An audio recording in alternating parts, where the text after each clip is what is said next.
now for the morning buzz. Yes. We're going to talk a little bit about Trump and Hillary in New York. Winning big. Very time. big time. Yeah, and with us to do that is 37th District Congressional candidate Shariff Hazan. And so I want to know why you're running for office. Why are you doing this? Yeah, because there are millions of young people and just people around the United States that have the ability to engage globalization and exchange goods and services through social media, but we don't have a business where we don't have an environment where small businesses can flourish. And so we created the Social Media Business Enhancement Act, which removes the regulations on income taxes, corporate taxes, and also empowers banking institutions to invest into companies in some of the most impoverished parts in America. So I can guess your platform, or your party, you're Republican then, Yeah. right? You're running with the Republican Party, which is kind of an anomaly, I think, out here in California, an African-American Republican and conservative, but your friend John Wood, I think, is the same. So Yeah. I think there's maybe a lot more out there than people really know. So you're running up against who? I'm running against Karen Bass. She's an incumbent, and the biggest difference between me and Karen Bass is the fact that this era of businesses that are emerging that need support is a space that I've worked in the last several years, and it's a unique space that you necessarily can't go to college to be educated on. So, I have the acumen to be able to create the legislation and partnerships to help millions of businesses grow. And That'd be fantastic. yeah, I want to know what you do like in your real life before you were running for Yeah, I've been office. an executive producer. I've been a vice president of television networks. I've executive. What networks? I think inquiring minds want to know. I was vice president of Punch TV network. Oh, okay. Yeah, I was there, and I've worked for Warner Brothers, MTV, and Sprite. Just tons of people. Now, how did you work at all those places and be a conservative Republican person in liberal Hollywood land? Well, the thing is, Hollywood is a place where people produce and distribute, and now that's the accessibility of that is now down to the internet, down to the tablet, and so what I'm going to Congress for is basically to allow everyone I've ever met in Hollywood and every creative person or every person with a good idea to be able to formulate it into a functional business model. So it coalesces with the culture in Hollywood. That'll be interesting to find out more.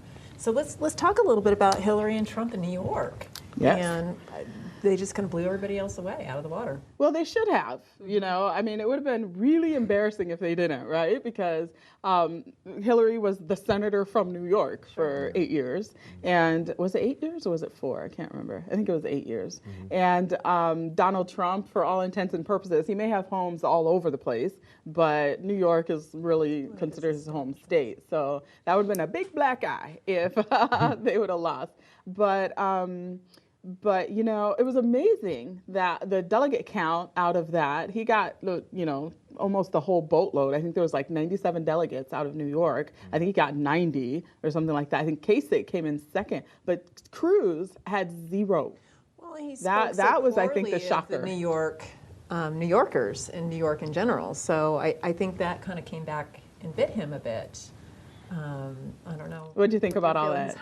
Yeah, I mean, it was pretty obvious that Trump was going to win, and America is funny in that way. Like, we have our own culture, and he's a Texas guy, and in New York, Ted Cruz, yeah, and then you got New York, and they kind of like rub shoulders the wrong way. Well, Ted Cruz really stepped in it when he talked about New York values, and he meant it as a negative, right? Yeah. And Donald Trump, being from there, really was able to seize on that, I think. Yeah. And I mean, you saw Ted Cruz having meetings in New York, and he was like getting booed and things like that. So he stepped in it. He messed up with saying that, I think. I mean, that's what I think. What do you think? Yeah, I mean, it's it's interesting. It's really interesting because when you look at the presidential race, we just said Hillary, but it's like on one side you look at like Hillary and Bernie Sanders, and you're like, oh wow, they're bringing the truth.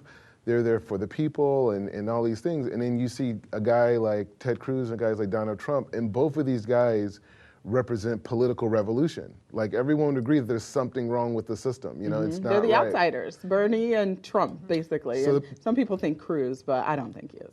Well, the thing, Cruz, He's no, from Cruz. Canada. That's why he's from an outsider. Well, but also with Cruz, he's been accused of not having a lot of friends in the Senate, and it's for that reason. And so when you think about people who like say like, oh, well, you know, Bernie Sanders is fighting for me and for my interests, he's part of the system, just like Hillary Clinton, you know. But Trump and Cruz, once they get in office, we know for sure all of those all of those Washington insiders are going to be out of there because they're already trying to stop these guys from winning. So Now, if you get into Congress, you're going to be working with somebody, whoever becomes president. Who would you rather be working with in Congress? Just a person that has very, very strong conservative Republican values. So not Trump, probably, right? I was teasing you earlier that you're part of the establishment. You're an establishment Republican in California. Well, you know what I would say? I would say that I greatly disagree with the language and the tone that Trump has had towards, the Hispanic community and the Muslim community. But I will say Trump as a concept could represent maybe the most change in Washington since George Washington, from that standpoint. Partly because of the money. Yeah. Well, and on that, That he I think doesn't that's a need perfect money. place to stop too. Shariff Hazan, thank you so much for being on, and good luck in your election. Thank you for having me. Thank you. Absolutely.